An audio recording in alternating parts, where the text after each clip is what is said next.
আমাদের বাচ্চারা যেন কালচার্ড হয়, আমাদের বাচ্চারা যেন স্বকীয় হয়, আমাদের বাচ্চারা যেন বিরাট বড় জ্ঞানী হয়।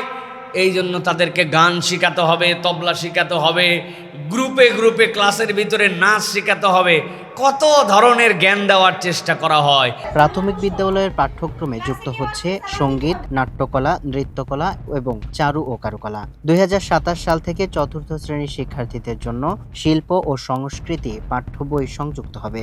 ২০২৮ সালে নতুন কারিকুলামের আওতায় বিষয়গুলো পূর্ণাঙ্গভাবে প্রাথমিক শিক্ষায় যুক্ত করা হবে। অথচ এই বাচ্চারা যেন নৈতিক হয়, আদর্শিক হয়, এই বাচ্চারা যেন পিতামাতার প্রতি কর্তব্যশীল হয়, সমাজের প্রতি দায়িত্ব বোধওয়ালা হয়, ভ্রাতৃত্ব বোধ সম্পন্ন হয়, নৈতিক মানুষ হয়, দুর্নীতিবাজ না হয়। এই জন্য যে পরীক্ষিত সত্য ধর্মীয় জ্ঞান দেওয়া লাগবে, এইটার ক্ষেত্রে আমাদের কোনো আগ্রহ নাই, এইটার আলাপও নাই। এই শিক্ষক নিয়োগ দেওয়ার কথা বললে তখন দেশের টাকার সংকট পড়ে, ঠিক কিনা?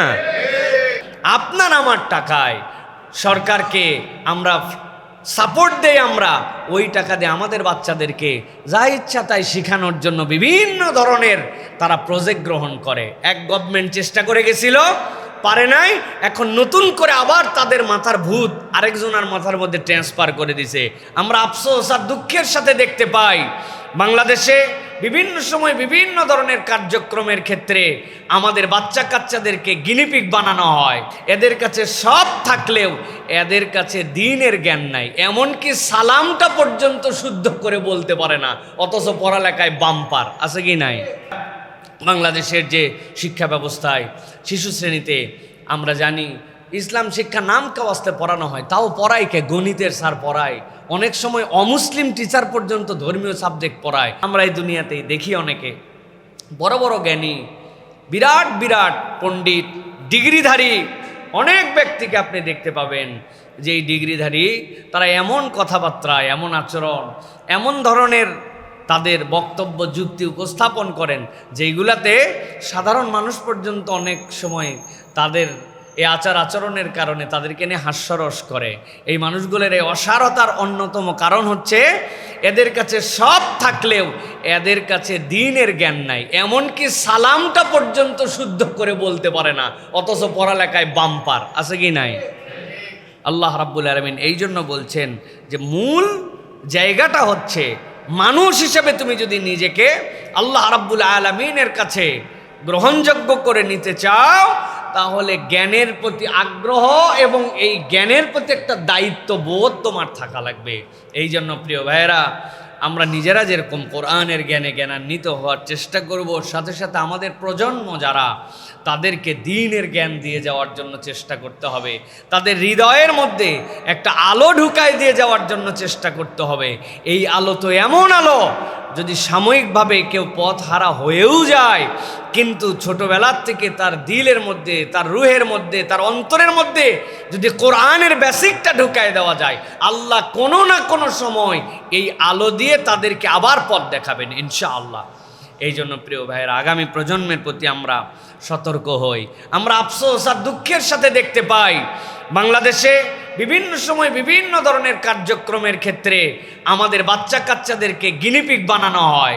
আমাদের বাচ্চারা যেন কালচার্ড হয়, আমাদের বাচ্চারা যেন স্বকীয় হয়, আমাদের বাচ্চারা যেন বিরাট বড় জ্ঞানী হয়।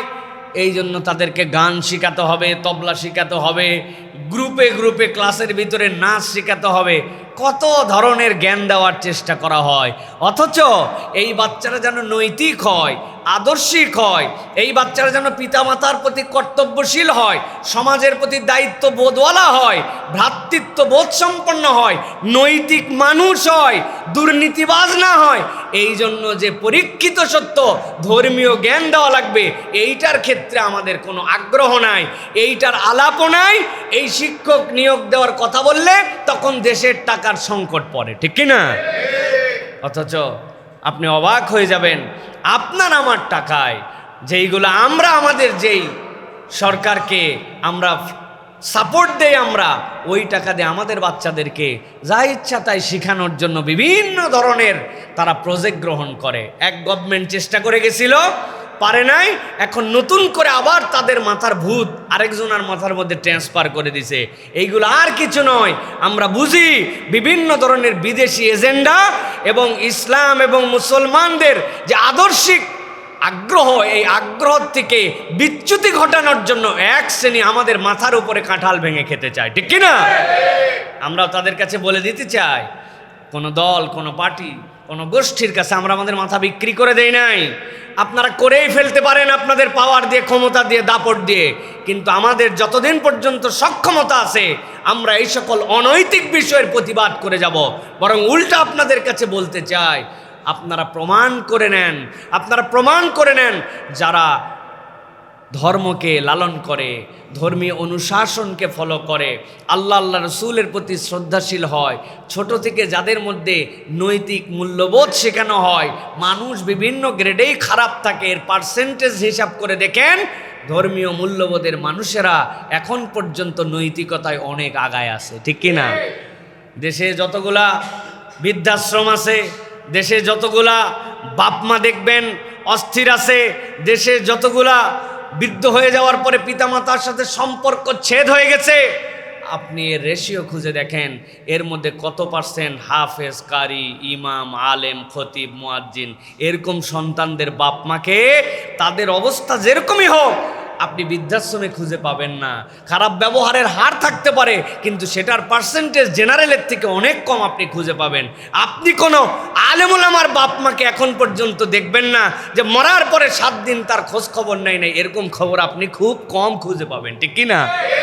এটা প্রমাণ করে দৃষ্টান্ত হিসাবে যে নৈতিক শিক্ষার কোনো বিকল্প নাই, কোরআনের শিক্ষার কোনো বিকল্প নাই। আমার কথা নাই, আল্লাহ বলছেন ওয়াসররাফনা ফীহি মিনাল ওয়াঈদ, সতর্ক বার্তা হিসেবে যা যা লাগবে আমি আল্লাহর মধ্যে ঢুকাই দিছি। আল্লাহর কথা ব্যর্থ হতে পারে না।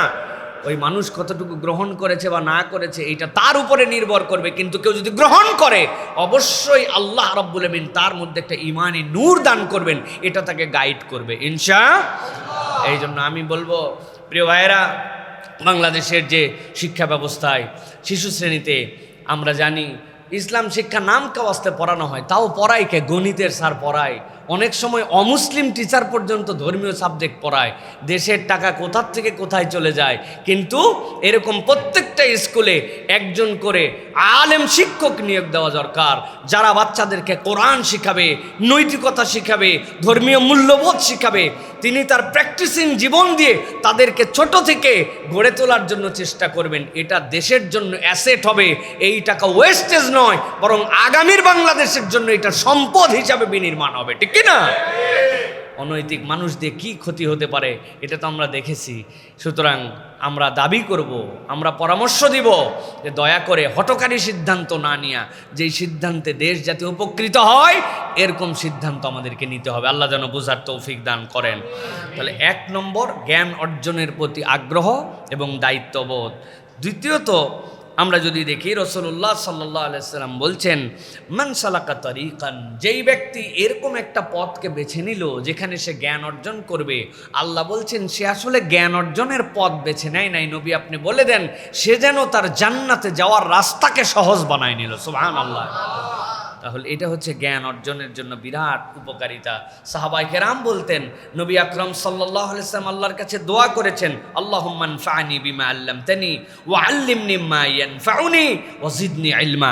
আল্লাহ আপনি আমাকে উপকারী জ্ঞান দান করেন, যেই জ্ঞানটা আমাকে দিবেন সেটা দিয়ে আমাকে উপকার দেন, আর আল্লাহ আপনি আমার জ্ঞানকে বৃদ্ধি করে দেন। সুবহানাল্লাহ বিহামদি।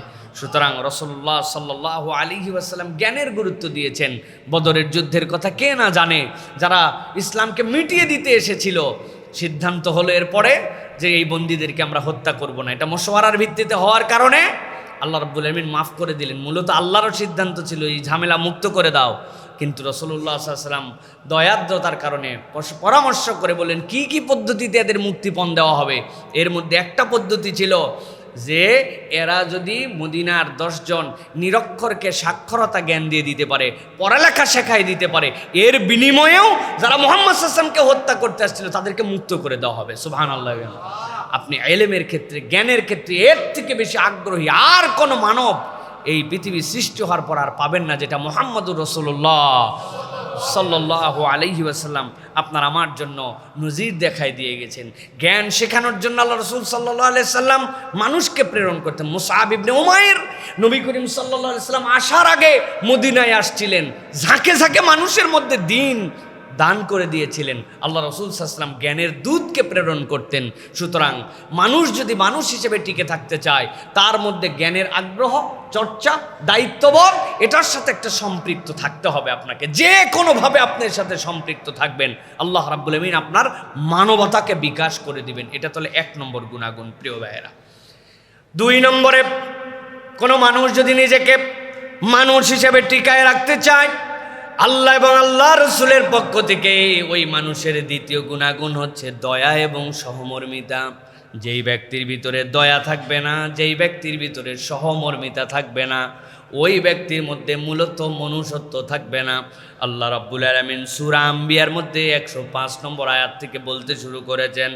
আল্লাহ বলছেন, ওয়ালাকাদ কাতাবনা ফিজ যাবুরি মিন বাদির যিকরি আন্নাল আরদা ইয়ারিসুহা ইবাদিয়াস সালিহুন। আল্লাহ বলছেন, আমি উপদেশ দেওয়ার পরে জবুরের ভিতরে, দাউদের কিতাবের ভিতরে লিখে দিলাম দুনিয়ার শেষ পরিণতি কি হবে। দুনিয়ার শেষ পরিণতি হচ্ছে এই দুনিয়ার ওয়ারিস, এই দুনিয়ার মিরাস নামা, এই দুনিয়ার উত্তরাধিকার আল্লাহ খারাপ মানুষের হাতে রাখবেন না। আল্লাহ বলছেন কিছু সময় যদি খারাপের কাছেও যায়, আল্লাহ বলছেন আমার সৎ কর্মপরায়ণ বান্দাগণই এই দুনিয়ার উত্তরাধিকার হবে। সুবহানাল্লাহ। এরপরে আল্লাহ রাব্বুল আমিন বলছেন, ইন্না ফি হাযা লাবালাগাল লিকওমিন আবিদিন।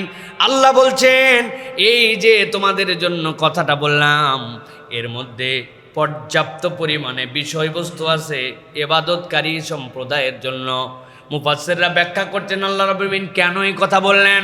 দুনিয়ার মানুষ কেবলমাত্র কালাম পড়ে, আল্লাহর কিতাব পড়ে কেবল আল্লাহর জন্য যে ইবাদত করবে এরকম নয়, বরং দুনিয়ার এমন নিদর্শন আছে, সে যদি সেইগুলার দিকে তাকায় তাহলে ওই ব্যক্তির মাথাটা অটোমেটিক অবনমিত হয়ে যাবে। সুবহানাল্লাহ। আল্লাহ রাব্বুল আমিন এরপরে আমাদের নবীর ব্যাপারে বলছেন, আমি আমার হাবিবকে তোমাদের জন্য প্রেরণ করলাম কি হিসেবে জানো নাকি? আল্লাহ বলছেন, ওয়ামা আরসালনাকা ইল্লা রাহমাতাল লিল আলামিন। জগৎ সমূহের জন্য মুহাম্মাদুর রাসূলুল্লাহ তোমাদের কাছে পয়গম্বর হিসেবে এসেছেন, তিনি হচ্ছেন রহমত। সুবহানাল্লাহ। এই জন্য আল্লাহ রাব্বুল আলামিন রাসূলুল্লাহ সাল্লাল্লাহু আলাইহি সাল্লামকে দিয়ে দুনিয়ার মানুষের কাছে এই বার্তা পৌঁছায় দিতে চান, দুনিয়ার মানুষ তোমরা যদি মনুষ্যত্ব ধরে রাখতে চাও, একজন ব্যক্তি যদি আরেকজনের প্রতি দয়াদ্র না হও, আসমানওয়ালার দয়া তোমরা পাবা না।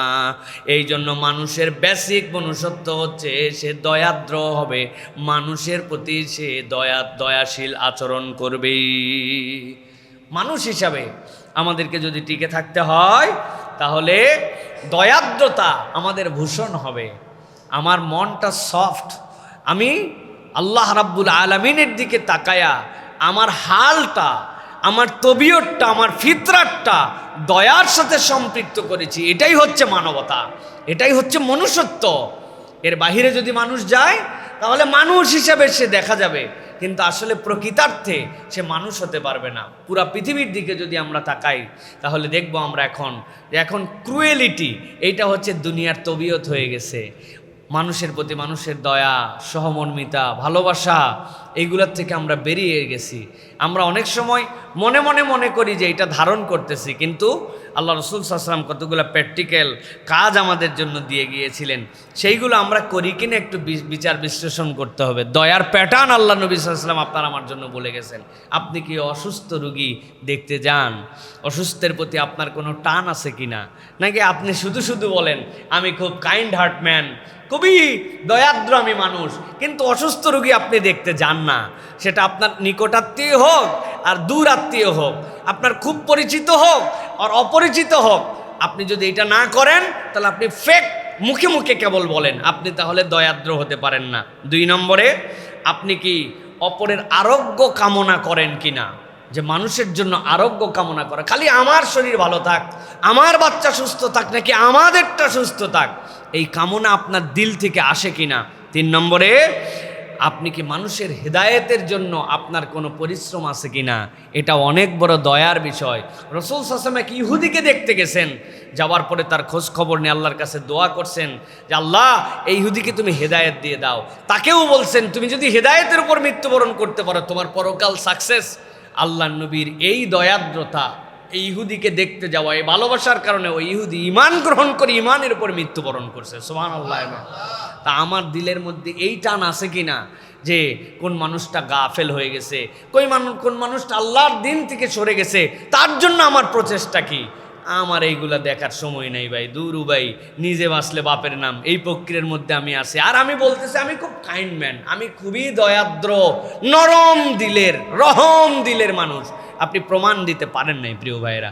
সুতরাং আপনাকে যদি পরিপূর্ণ মানুষ হতে হয়, তাহলে দয়া এবং সহমর্মিতা এইটার উপরে আপনাকে থাকতে হবে। 3 নম্বরে যেটা, সেটা হচ্ছে পরিচ্ছন্নতা এবং ইসলামী স্বাস্থ্যবিধি মেনে আপনাকে চলা। সারাটা জীবন আপনাকে পরিচ্ছন্নতার উপরে থাকতে হবে। আল্লাহ রাব্বুল আমিন বলছেন, ওয়ায়াসআলুনাকা আনিল মাহিদ কুল হুয়া আযান ফাতাজিলুন নিসা ফিল মাহিদ। আল্লাহ বলছেন, একদম নিচু থেকে উপর পর্যন্ত সব জায়গার পবিত্রতার বিধান আল্লাহ দিলেন। কোনো ধর্ম যে বিষয়ে আলোচনা করে নাই, আল্লাহ রাব্বুল আমিন সেই বিষয়ে আলোচনা করছেন। আল্লাহ রাব্বুল আমিন বলছেন, মেয়েদের যে প্রত্যেক মাসে তাদের যে অসুস্থতা হয়, এইটার ব্যাপারে আপনার কাছে জিজ্ঞাসা করে তারা। ঘটনাটা কি? ইহুদিদের এক ধরনের চিন্তা ছিল, নাসারাদের এক ধরনের চিন্তা ছিল। আল্লাহ বলছেন, এইটার দ্বারা কোনো মানুষ মানবিকভাবে অপবিত্র হয়ে যায় না। যদিও বিষয়টা অপবিত্র, আপনি বলে দেন এইটা তাদের জন্য একটা অসুস্থতার সময়, তবে জেনে রাখো তোমাদের জন্য দায়িত্ব হচ্ছে এই মানুষগুলার হালতটা অসুস্থতার জন্য হলেও এই মানুষগুলা কিন্তু বেসিকভাবে মানবীয়ভাবে অপবিত্র হয়ে যায় না। আল্লাহ রাব্বুল আমিন বলছেন, তবে দায়িত্ব হচ্ছে ওয়ালা তাকরাবু হাত্তা ইয়াতহুরনা ফাইযা তাতাহহারনা, যখন তারা অপবিত্র অবস্থায় থাকবে তখন তোমরা তাদের সাথে একত্রিত হও না। যখন তারা আবার পবিত্র হয়ে যায়, ফাতুহুন্না মিন হাইসু আমারাকুমুল্লাহ, আল্লাহ যেভাবে তোমাদের জন্য নির্দেশ দিয়েছেন, এরপরে তোমরা তাদের সাথে সেইভাবে সময় যাপন করতে পারো। আল্লাহ বলছেন, ইন্নাল্লাহা ইউহিব্বুত তাওয়াবিনা ওয়া ইউহিব্বুল মুতাতাহহিরিন, আল্লাহ তওবাকারীকেও পছন্দ করেন, আল্লাহ রাব্বুল আমিন পবিত্রতাকেও পছন্দ করেন। 222 নম্বর আয়াতে কারিমার মধ্যে আল্লাহ রাব্বুল আমিন ডিটেইল করেছেন। বেসিক কথা হচ্ছে, ইন্নাল্লাহা ইউহিব্বুত তাওয়াবিন ওয়া ইউহিব্বুল মুতাতাহহিরিন, আল্লাহ রাব্বুল আমিন তওবাকারীকে পছন্দ করেন, মুতাতাহহিরকে আল্লাহ রাব্বুল আমিন পছন্দ করেন। প্রিয় ভাইয়েরা, আমরা যদি ইসলামের হালাল হারামের বিধানও দেখি, খাওয়ার ক্ষেত্রে দেখবেন আল্লাহ রাব্বুল আলামিন আপনার আমার জন্য বলেছেন যে কুলু হালালান তাইয়িব, তোমরা কেবল হালালই নয় বরং তোমরা তাইয়িব করে খাও। সুবহানাল্লাহি বিহামদিহি। কোরআনে খাবার সাথে 2টা শব্দ জড়িত আছে, একটা আজকা আর একটা হচ্ছে তাইয়িব। কেবল হালাল নয়, আজকা হতে হয়, কেবল হালাল নয় তাইয়িব হতে হয়। বিসমিল্লাহ আল্লাহু আকবার বলে মুরগি জবাই করছি, এটা খাওয়া আপনার জন্য হালাল, কিন্তু এটা আপনার জন্য তাইয়িব হয় নাই। এটা উত্তম পদ্ধতিতে রান্না করা, এইটাকে পরিষ্কার পরিচ্ছন্ন করা, ধোয়া, যেটা আপনার স্বাস্থ্য উপযুক্ত সেইটা আপনার গ্রহণ করা, এটার নাম হচ্ছে তাইয়িব। ইসলাম আপনাকে দিক নির্দেশনা দিয়েছে। আরেকটা কি? খাদ্যের সাথে আজকা, তোমার যেটা আত্মশুদ্ধির সাথে লাগে এই রকম খাদ্য তোমার জীবনে লাগবে। সেটা কি? সেটার ক্ষেত্রে অনেক ব্যাখ্যা আছে। একটা ব্যাখ্যা হচ্ছে প্রসেসিং ফুড, যত মানুষ বেশি খাবে তত বেশি তার মধ্যে স্বভাব বিকৃত হয়ে যাবে, বরং ন্যাচারাল ফুড বান্দা যত বেশি খাবে এইটার সাথে বান্দার তবিয়তের সাথে সম্পৃক্ত থাকবে। এখন দেখবেন মানুষ খালি মিষ্টি খোঁজে। ও ভাই, আপনি তো রসগোল্লা খাবেন মিষ্টির দোকান থেকে, আপনি আমড়ার মধ্যেও মিষ্টি খুঁজেন, পেঁপের মধ্যেও মিষ্টি খুঁজেন, বড়ইয়ের মধ্যেও মিষ্টি খুঁজে, স্বয়ং তেঁতুলের মধ্যেও মিষ্টি খুঁজে। কি কথা ঠিক কি না ভাই? মিষ্টি মরিচ খোঁজে বান্দা। কি কোন জায়গায় আমরা গেছি ভাই? আপনি খেয়াল করে দেখবেন সব সিডলেস কোনো কিছুর মধ্যে সিড নেই। কিরে ভাই, আল্লাহ সৃষ্টি করলেন এর মধ্যে সিড দিয়া, যে ওর বীজ থেকে আপনি বীজ পাবেন। এখন সব সিডলেস আপনার জন্য, সিডলেস বানায় দিয়েছে, মানে বীজই ছাড়া সব হওয়া লাগবে আপনার। আপনি কেমনে এটা চাইলেন? এটা আজকা তো আম না। মানুষের যে ফিতরাত চেঞ্জ হয়ে যাচ্ছে, মানুষ ভিন্ন রকম আচার আচরণ করতেছে, এর অন্যতম কারণ হচ্ছে এই খাদ্যগুলার ন্যাচারালিটি নষ্ট করে এইগুলাকে কৃত্রিমভাবে আমরা আমাদের কাছে উপস্থাপন করছি। এই জন্য এইগুলার রুহানিয়াত নাই, এই খাদ্যের মধ্যে কোনো রুহানিয়াত নাই। আপনি দেখবেন আর খুঁজে পাওয়া যায় না। ভাই আগে খাদ্যের সিজন ছিল, ঠিক কিনা? এখন কোনো সিজন আছে ভাই? সিজন নাই জন্য স্বাদ নাই। কপি 12 মাস পাওয়া যায়, ওরে সুবহানাল্লাহ। টমেটো 12 মাস পাওয়া যায়, আপনার যখন চাই তখন পাওয়া যায়। আমি এই জন্য অনেক চিন্তা ভাবনা করে বলছি, একটা ফলের প্রতি আল্লাহ এখন পর্যন্ত দয়া করছে। এই একটা ফল কেবল মাত্র 12 মাস পাওয়া যায় না। আল্লাহ যেন এদের মাথায় কোনো গবেষণার থেকে এটা যেন আল্লাহ না আনে, যে অন্তত লিচুটারে যেন 12 মাস না বানায়। পাকিস্তানিরা নাকি একটা ডায়লগ দেয় যে যৌবন আর হচ্ছে পুরুষত্ব আর লিচু, এটা কোনো সময় অপেক্ষা করে না, এটা নির্ধারিত সময় চলে যায়, এটা থেকে যায়। তো এই একটা ফল এখন পর্যন্ত কিভাবে যেন টিকে আছে। কোন দিন জানি শুনবেন যে 12 মাসে পাওয়া শুরু হয়ে গেছে। এইটা আল্লাহ যেন হেফাজত করেন লিচুকে। প্রিয় ভাইয়েরা, এইটার কারণ কি? আপনি এই যে আমাদের স্বাদ উঠে গেছে, খাবার মধ্যে থেকে আজকা এই জিনিসটা দূর হয়ে গেছে। এই জন্য প্রিয় ভাইয়েরা, ইমানদারের টার্গেট থাকবে যে সে যেটাই গ্রহণ করবে এটা পরিচ্ছন্ন হবে, এটা তৈয়ব হবে। ইমানদার খালি হালাল খুঁজবেন, ইমানদার তৈয়বের সাথে সম্পৃক্ত হবে। সুবহানাল্লাহ। এই জন্য আমি দোকানদারদের কাছে একটা পরামর্শের কথা বলি, যারা খাদ্যের বিজনেস করেন, দেখবেন বরকত হয় না, বলে এত ব্যবসা করি এত টাকা রাখতে পারলাম না। অধিকাংশ দোকানে মানুষকে খাওয়ানোর ক্ষেত্রে তারা তাইয়েবের কালচার করেন না, তারা পাক সাপ পবিত্রতার কথা চিন্তা করেন না। যেটার মধ্যে পাক সাপ থাকবে না, যেটা মানুষ খাচ্ছে, এটা আপনার কখনো বরকতের কারণ হতে পারে না। কেউ দেখতেছে না, আপনি দেখতেছেন। যেটা আপনি নিজে খাবেন না, আপনার সন্তানকে খাওয়াবেন না, ওই খাবার আপনি মানুষকে খাওয়ায় দিচ্ছেন। এক গামলা ময়লা পানি, আপনি কল্পনা করেন তাহলে চোখ বন্ধ করে, যে মানুষ খাচ্ছে ওইটার মধ্যে আপনি প্লেট ধুচ্ছেন, প্লেটে দেখা যাচ্ছে প্লেট পরিষ্কার হয়ে যাচ্ছে, তেল উঠে গেছে, চর্বি উঠে গেছে, কিন্তু এক গামলার মধ্যে 100 জনের প্লেট আপনি ধুয়া আপনি সার্ভ করে দিচ্ছেন, মানুষ না বুঝে খেয়ে নিচ্ছে। আপনার কি মনে হচ্ছে এটা তাইয়েব হচ্ছে? আপনি কেমনে বরকত প্রত্যাশা করেন? কেউ দেখতেছে না। আপনি আপনার গা ঘেমে গেছে, যেই ঘামটা অপরের জন্য অরুচিকর, আপনি আপনার রুটিওয়ালাকে দিয়ে রুটি বেলাচ্ছেন, সে কপালের ঘামের কম করে মুছে আবার আটা ওইখান থেকে তুলে সে রুটি বেলতেছে। বরকতটা আপনার কোত্থেকে আসবে প্রিয় ভাইরা? একবার কল্পনা করেন যে আপনি কত অরুচিকরভাবে মানুষকে এই খাদ্য খাওয়াচ্ছেন। আপনি কল্পনা করেন আপনি বিষ দিচ্ছেন, যেই বিষ দেওয়ার পরে নির্ধারিত সময় সেটাকে অপেক্ষা করাতে হবে, তারপরে মানুষকে দিতে হবে। মানুষের একটা পরিপাকতন্ত্র আছে, আল্লাহর সৃষ্টি একটা সিস্টেম আছে। আপনি কোনো কিচ্ছু মানতেছেন না, কেবল আপনার ব্যবসায়িক স্বার্থের দিকে তাকায়া, প্রফিটের দিকে তাকায়া ডাইরেক্ট বিষ দিয়ে ডাইরেক্ট তুলে মানুষের কাছে আপনি পৌঁছায় দিচ্ছেন। এটার দ্বারা আমাদের ভবিষ্যৎ প্রজন্ম পঙ্গু হয়ে যাচ্ছে। এমন হেভি মেটাল আপনি ওর মধ্যে দিচ্ছেন যেটা মানব স্বাস্থ্য নিতে পারে না। আপনি মনে করতেছেন বাহ বাবা, এইটা করে আবার নামাজের আজান হওয়া মাত্র আপনি 60 করে এসে মসজিদে দাঁড়ায় যাচ্ছেন, জাকাত হিসাব করে আপনি পয়সা আদায় করে দিচ্ছেন, বছরকে বছর আপনি হজে চলে যাচ্ছেন, মসজিদ বিনির্মাণে আপনি টাকা দিচ্ছেন। কিন্তু আপনার উৎস কি? মানুষকে মরণযোগ্য খাবার, বিষাক্ত খাবার, হারাম খাবার, নাপাক জিনিস, ওই ব্যবসা দিয়া আপনি মানুষকে ধ্বংস করে দিচ্ছেন। ধ্বংস করে দিয়ে আপনি এই কাজ করতেছেন, মনে করতেছেন আল্লাহ রাব্বুল আমিনের কাছে কাটাকাটির খেলা, তাই না? কাটাকাটির খেলা আছে না আমাদের? চুরি করা গরু কুরবানি দিছিল, চুরি করা গুনাহ, কুরবানি করা সওয়াব, গোস্ত খাওয়া ফাও। উনি এরকম মনে করতেছে ইবাদত বন্দেগী সবই আছে, মানুষকে হারাম খাওয়ায় দিচ্ছে আমি। কাহিনী কিন্তু এত সহজ নয় প্রিয় ভাইরা। এই জন্য আল্লাহ রাব্বুল আমিন আপনার আমার জন্য দায়িত্ব দিচ্ছেন, ইন্নাল্লাহা ইউহিব্বুত তাওয়াবিন ওয়া ইউহিব্বুল মুতাতাহহিরিন। আল্লাহ মুতাতাহহির, যেই ব্যক্তি পবিত্র তাকে পছন্দ করেন। আপনি যে কাজ করতেছেন, আকাম কুকাম করতেছেন, ওইটা আপনার পবিত্রতার মধ্যে যাচ্ছে না। এই বাংলাদেশে আগামী প্রজন্ম শেষ হয়ে যাবে, আমাদের বাচ্চা কাচ্চা শেষ হয়ে যাবে। এক প্রজন্ম যে আপনি আর কোনো সুস্থ লোক খুঁজে পাবেন না, ইতিমধ্যেই পাওয়া যাচ্ছে না। আপনি হাজার হাজার লোকের মধ্যে জিজ্ঞাসা করে দেখেন, ভাই আপনার কি কোনো রোগ বালাই আছে? একটা লোক বুকে হাত দিয়ে সাহস করে বলতে পারবে না আমার কোনো সমস্যা নাই। বলতে পারবে ভাই? যেই লোক এই কথা বলবে ওই লোকের হয়তো বা ব্রেনের ডিস্টার্ব হয়ে গেছে, ওই জন্য এই কথা বলতেছে, না বুঝে যে আমার কোনো সমস্যা নাই। বুঝবেন যে ওর ব্রেনে কোনো ঝামেলা। ভাই এ কম দুঃখে কম আফসোসে এটা বলা হচ্ছে না। ছোট ছোট মানুষের জন্য বড় বড় মেজর প্রবলেম আপনি কল্পনা করতে পারবেন না। এইগুলো সব আমাদের মধ্যে ছড়াই গেছে কি দিয়ে? খাদ্যের বিষ দিয়ে।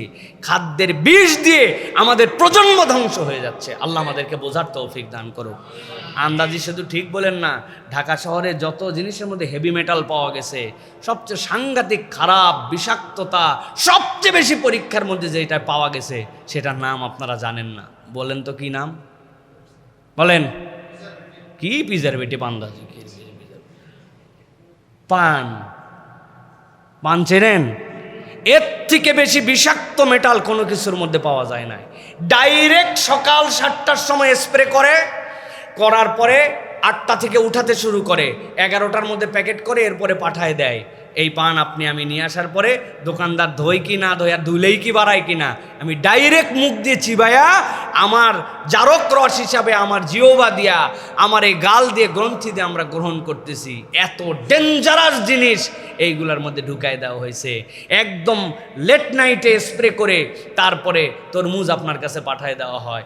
আম একটু নাকি কালো দাগ হলে আমাদের দিল জোড়ায় না, এই জন্য তারা বুদ্ধি করে এর মধ্যে শ্যাম্পু দেয়, আরও কিছু কিছু মেডিসিন দিয়ে আগে রাত্রেবেলা স্প্রে করে পরের দিন পাঠায়। খা বাঙালি খা, চকচকা জিনিস খা, পুরা কলিজাটা পর্যন্ত আমাদের শেষ করে দেওয়া হচ্ছে। প্রিয় ভাইয়েরা, অতএব আপনাকে আমাকে এই তয়্যিবের সাথে সম্পৃক্ত হতে হবে। যারা এর সাথে জড়িত আছেন, যারা এই কাজ করতেছেন, আল্লাহর কাছে যাওয়ার পরে নামাজ, রোজা, হজ, যাকাত দিয়ে পার পাওয়া কঠিন হয়ে যাবে। প্রিয় ভাইয়েরা, আল্লাহ আমাদের নিচ থেকে উপর পর্যন্ত এই সার্কেলকে আল্লাহ রাব্বুল আলামিন বুঝার তৌফিক দান করেন। প্রিয় ভাইয়েরা, তাহলে এইটা গেল আমাদের জন্য। রাসূলুল্লাহ সাল্লাল্লাহু আলাইহি সাল্লাম কতকগুলা তয়্যিবের, কতকগুলা পবিত্রতার গুণাগুণ তার সাথে ছিল। এর মধ্যে একটা, প্রতিটি নামাজের আগে ওযু করা, দিনে একাধিকবার মিসওয়াক করা, এটা হচ্ছে আপনার পবিত্রতার একটা অন্যতম এলিমেন্টস।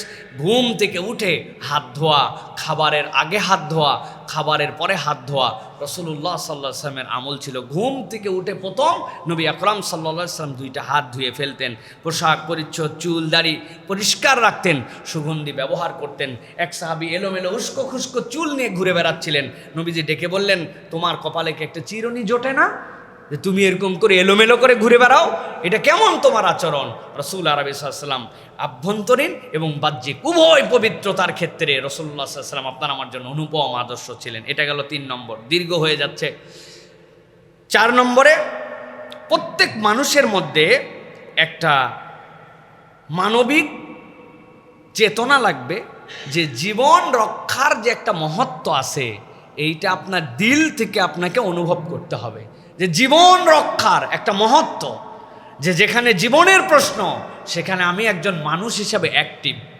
আল্লাহ রাব্বুল আলামিন সূরা মায়েদার মধ্যে বলতেছেন, দুনিয়ার মানুষ, কিয়ামত পর্যন্ত তোমাদের জন্য জানালাম, মিন আজলি যালিকা কাতাবনা আলা বানি ইসরাঈল আন্নাহু মান কাতালা নাফসান বিগাইরি নাফসিন আও ফাসাদিন ফিল আরদি ফাকান্নামা কাতালান নাস জামিআ। আল্লাহ বলছেন, বনি ইসরায়েলের জন্য আমি লিখে দিয়েছিলাম, যে কেউ প্রাণের বিনিময়ে প্রাণ অথবা পৃথিবীতে অনর্থ সৃষ্টি করা ছাড়া অপর মানুষকে যদি হত্যা করে, হতে পারে সে একটা মানুষকে হত্যা করছে অন্যায় করে, আল্লাহ বলছেন সে যেন দুনিয়ার সব মানুষকে হত্যা করে ফেললো। নাউজুবিল্লাহ। আল্লাহ রাব্বুল আলামিন এরপরে বলছেন, দুনিয়ার মানুষ জেনে রাখো, ওয়ামান আহইয়াহা ফাকান্নামা আহইয়ান নাস জামিআ। কেউ যদি একটা মানুষের প্রাণ বাঁচানোর জন্য ঝাঁপায় পড়ল, প্রাণ বাঁচানোর মতো মমত্ববোধ তার ভিতরে দেখায় দিল, আল্লাহ বলছেন পুরা দুনিয়ার মানুষকে বাঁচায় রাখার জন্য যে সওয়াব, আল্লাহ রাব্বুল আলামিন তার আমলনামাটা যেন সেরকম বানায় দিবে। আল্লাহ রাব্বুল আলামিন বলছেন, ওয়ালাকাদ জাআতহুম রুসুলুনা বিল বাইয়িনাতি সুম্মা ইন্না কাসীরাম মিনহুম বা'দা যালিকা ফিল আরদি লামুসরিফুন। আল্লাহ বলছেন, পয়গম্বরগণ তোমাদের কাছে এরকম অনেক নিদর্শনাবলী নিয়ে আসছেন, এরপরে দুনিয়াতে এমন কতকগুলা মানুষ আছে তারা সীমারেখা মানে না, সীমারেখা অতিক্রম করে যায়। দেখবেন এক শ্রেণীর মানুষ আছে, তাদের কালচার, তাদের তবিয়ত, তাদের স্বভাব হচ্ছে মানুষের মধ্যে ফিতনা ফাসাদ ছড়ায় দেওয়া, দুনিয়াকে শান্ত রাখা তাদের কোনো প্ল্যান নাই, দুনিয়াকে অশান্ত বানায় রাখা তাদের টার্গেট। হাজার বুঝানোর পরেও এরা কখনো মানুষের বিবেচনায়, মানুষের আসানি, মানুষের জন্য রহম দিল হতে পারে না। আল্লাহ বলছেন এরা মানুষের কাতারে নয়, দেখতে মানুষ হলেও এরা নরপশুর থেকেও নিচে, ঠিক কিনা প্রিয় ভাইয়েরা? এই জন্য ইমানদারের হৃদয়ের মধ্যে একটা মমত্ববোধ থাকবে, যে মমত্ববোধটা মানুষকে বাঁচানোর জন্য তার মন মানসিকতা হবে। রাসূলুল্লাহ সাল্লাল্লাহু আলাইহি সাল্লাম এক নারীকে যুদ্ধে আহত দেখলেন, দেখার পরে তার ট্রিটমেন্ট করার জন্য বললেন যে তাকে চিকিৎসা করাও। রাসূলুল্লাহ সাল্লাল্লাহু আলাইহি সাল্লাম রোগীদেরকে চিকিৎসা করতে বলতেন, রোগীদেরকে চিকিৎসা করো, এবং যে যে বিষয়ে পারদর্শী তার কাছে আল্লাহর নবী পাঠাতেন। আপনারা জানেন না, চোখ উঠে গেছে, আল্লাহ নবী সাল্লাল্লাহু আলাইহি সাল্লাম হাত দিয়ে থুতু লাগাই দিয়েছেন, চোখ ঠিক হয়ে গেছে। এই ঘটনা আপনারা শোনেন নাই? রাসূলুল্লাহ সাল্লাল্লাহু আলাইহি সাল্লামের মুআজিজা ছিল এইগুলি। কিন্তু এক লোক এসে বলছে, ইয়া রাসূলুল্লাহ, আমার হচ্ছে বুকের ব্যথা, সদর, বুকের প্রবলেম আমার। নবী করিম সাল্লাল্লাহু আলাইহি ওয়াসাল্লাম তাকে এক ইহুদির কাছে পাঠাইছেন, যাও তুমি ইহুদির কাছে ট্রিটমেন্ট নাও, ও বক্ষ ব্যাধি বিশেষজ্ঞ। রাসূলুল্লাহ সাল্লাল্লাহু আলাইহি ওয়াসাল্লাম তাকে পাঠিয়ে দিয়েছেন যে তার কাছ থেকে ট্রিটমেন্ট নাও। সুতরাং এই যে মমত্ববোধ, মানুষের প্রতি দায়িত্বশীলতা, এই জন্য যুদ্ধে ইসলাম অকারণে কোনো নারী, কোনো শিশু, কোনো গাছপালা, কোনো পুরোহিত এইগুলাকে হত্যা করার অযোগ্য ঘোষণা করেছে। কিয়ামত পর্যন্ত যুদ্ধ থাকবে, কিন্তু এইগুলাকে বাস বিচার করে আপনাকে চলতে হবে। আর আধুনিক যুদ্ধ কি? যুদ্ধ শুরুর আগে স্কুলে বোম্বিং করে, যুদ্ধ শুরুর আগে আগে যারা নিরপরাধ আবাসিক এলাকা সেইগুলোর মধ্যে আগে মারি আতঙ্ক ছড়ায়। কথা কি বাস্তব কি না প্রিয় ভাইয়েরা?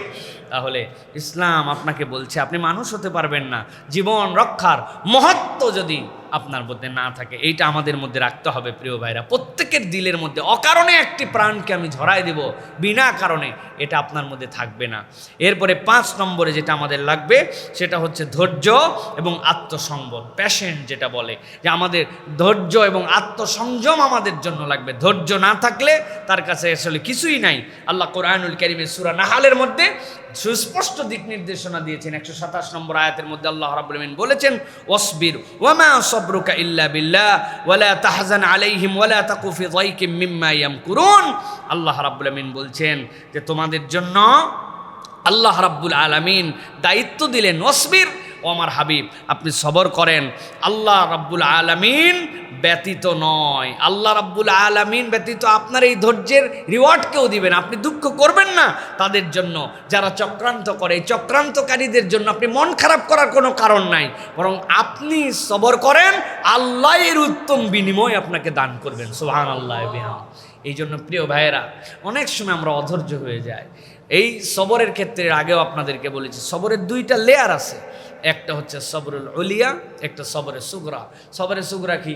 অসুস্থ হয়েছি, আলহামদুলিল্লাহ, আল্লাহ রোগ দিছে, ভালো হবেই, এই চাকরি বাকরি একটু পাচ্ছি না, চেষ্টা করতেছি, দেখি আল্লাহ রিজিকের মালিক, এইটা বলে সবর করি আমরা। এটা একটা সবর।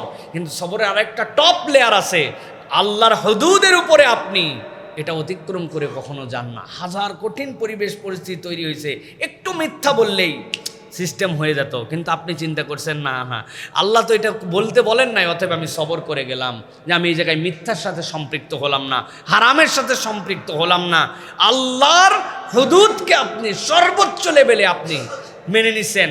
লোকজন পাম্পট্টি দিয়ে বলছে দাড়ি রাখলে তোরে কেমন লাগে দেখতে, বয়স হয় না এখনো, আর আপনি দেখতেছেন যে আপনার বয়স পার হয়ে যাচ্ছে, কিন্তু আপনার মুখে এখন পর্যন্ত দাড়ি জ্বালাইলো না। আছে না এরকম লোকজন প্রিয় ভাইরা? কি জন্য বলেন তো? এটা জাস্ট আত্মার সাথে সম্পৃক্ত। আল্লাহ রাব্বুল আলামিনের অথচ যায় দেখেন উনি রোগের প্রতি অত বেশি টেনশন নেয় না, রোগ বালাই আসলে ওইটার উপর সবর করে থাকে, কিন্তু এইটার উপর তার সবর নাই। হ্যাঁ, এই জায়গাতে তিনি সবর নিতে পারতেছেন না। দুই বান্ধবী মিলে পাম্পট্টি মারছে। আরে প্রত্যেক দিন বিয়ে শাদী কি মানুষের প্রত্যেক দিন হয় নাকি? যে সাজগুজ দিছি সে এখনও যদি বোরকা ঢাকায় দেন তাহলে আবার বিয়ের মজা কি হলো? উনি পাম্পট্টি গিলে নিয়ে অন্য সময় পর্দাওয়ালা, আজকে হয়ে যাবে বেপর্দা। কিন্তু না, উনি বলছে সব জায়গাতে আমার এই পর্দা, আল্লাহ যে হুদুদ দিছে এটা অতিক্রম করবো না। এটা সবরুল ওলিয়া। আল্লাহ এই জন্য নবীকে বলছেন ওয়াসবির ওয়ামা সবরুকা ইল্লা বিল্লাহ। আল্লাহর জন্য ছাড়া আর কারো জন্য সবর নয়। আপনি আল্লাহর জন্য সবর করেন, আল্লাহ এর বিনিময়ে আপনাকে দান করবেন। সুবহানাল্লাহ। অতএব প্রিয় ভাইরা, আমরা মানুষ হতে চাইলে আমাদেরকে সবর করতে হবে। প্রিয় ভাইরা, রাসূলুল্লাহ সাল্লাল্লাহু আলাইহি ওয়াসাল্লাম সবরের সর্বোচ্চ পরাকাষ্ঠা আমাদের সামনে উপস্থাপন করেছেন। তায়েফের ময়দানে আল্লাহ নবী সাল্লাল্লাহু আলাইহি ওয়াসাল্লামকে কি পরিমাণ মারা হয়েছে, নবী করিম সাল্লাল্লাহু আলাইহি ওয়াসাল্লাম তারপরেও তার উম্মতের জন্য বদদোয়া করেন নাই। আল্লাহ নবী সাল্লাল্লাহু আলাইহি ওয়াসাল্লামের এইটার বিনিময় কি হলো? এইটার বিনিময় হয়ে গেল পুরা আরব ইসলামের সুশীতল ছায়ায় চলে আসলো। পুরা তায়েফ আল্লাহ রাসূল সাল্লাল্লাহু আলাইহি ওয়াসাল্লামের কাছে তারা আত্মসমর্পণ করে ফেললো, তারা ঈমান এনে ফেললো। ধ্বংস দোয়া করে দিলে তো ধ্বংস হয়ে যেত। ইব্রাহিম আলাইহিস সালাম নবীজির সন্তান যখন ইন্তেকাল করেছেন, নবীজির চোখ দিয়ে পানি পড়ছিল, কিন্তু তিনি অধৈর্য হয়ে যান নাই। সাহাবায়ে কেরাম জিজ্ঞাসা করেছেন, আপনিও কাঁদছেন? বলে হ্যাঁ, এটা মায়া, এটার নামই ভালোবাসা। কিন্তু আল্লাহ নবী সাল্লাল্লাহু আলাইহি ওয়াসাল্লাম অধৈর্য হয়ে যান নাই। রাসূলুল্লাহ সাল্লাল্লাহু আলাইহি ওয়াসাল্লাম এইগুলো আপনার আমার জন্য দেখিয়েছেন। যুদ্ধ দুর্দশার সময়, কঠিন পরিস্থিতিতে আল্লাহ রাসূল সাল্লাল্লাহু আলাইহি ওয়াসাল্লাম ধৈর্য ধরতে বলেছেন এবং এটা আমাদেরকে শিখিয়েছেন। রাসূলুল্লাহ সাল্লাল্লাহু আলাইহি ওয়াসাল্লাম সেই গারে সওরের মধ্যে সেখানে বসেছিলেন। ইজ হুমা ফিল গার ইজ ইয়াকুলু লি সাহিবিহি লা তাহজান ইন্নাল্লাহা মা'ানা।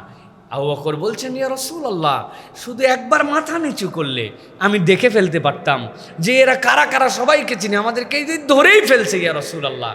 আমি দীর্ঘ 22 বছর পর আবার এইবার জাবালে সওরের গারে সওরে উঠছি, অনেক কষ্ট।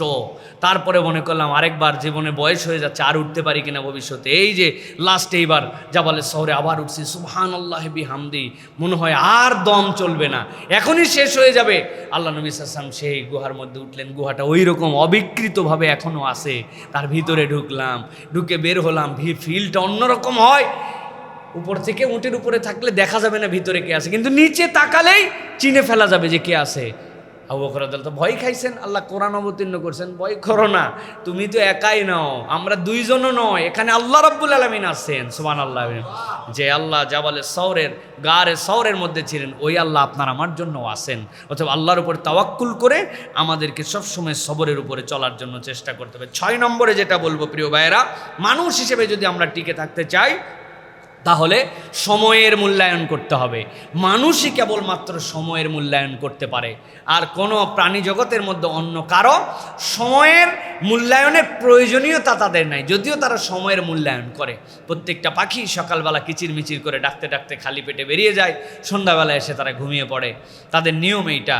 পৃথিবীর সকলের সিস্টেমের সার্কেল ঠিক আছে, কেবলমাত্র মানুষ, যাদের কাছে আল্লাহ রাব্বুল আলামিন এইটাকে মূল্যায়ন করার মতো তৌফিক দিয়েছেন, এই মানুষের হাতে কেবল সময়ের মূল্যায়ন নাই। নবী করিম সাল্লাল্লাহু আলাইহি সাল্লাম বলছেন, আন ইবনে আব্বাস রাদিয়াল্লাহু তাআলা আনহুমা ক্বালা ক্বালা রাসূলুল্লাহ সাল্লাল্লাহু আলাইহি ওয়াসাল্লাম নি'মাতানি মাকবুমুন ফীহিমা কাসীরুম মিনান নাস আস-সিহহাতু ওয়াল ফারাগ। এই দুনিয়ার মানুষ দুইটা নিয়ামতের ব্যাপারে বড় বেশি উদাসীন। এর একটা হচ্ছে তার জন্য অবসর, আরেকটা হচ্ছে সুস্থতা। যখন আমি সুস্থ, এটার মূল্যায়ন আমি করি না।